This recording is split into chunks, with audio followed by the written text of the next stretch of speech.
Guys, কৃষকদের কষ্ট কেউ বুঝবে না। যাই হোক, এতদিনকে সফলতা, এই যে আমরা ঘাস লাগাইছিলাম, সেই ঘাস আজকে মাঠে থেকে তুললাম, উঠাইলাম। অনেকগুলাই উঠাইছি, কিছু পার্সেল করে দিলাম, আর কিছু দেখুন অনেক সুন্দর সতেজ শাক।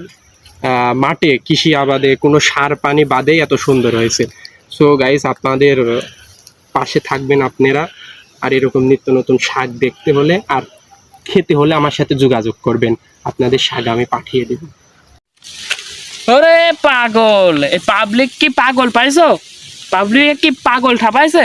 চারিদিক ঘাস আর তুমি বলছো শাক। হ্যাঁ, 10 টাকা আটি শাক কিনলে এসে বলছো ঘাসের ভুয়ে শাক শাক পাইছো? সব পাগল ছাগল কোথেকার। এই গেল রে, গেল রে, গেল, সব গেল, আমার আমও গেল, ছালাও গেল।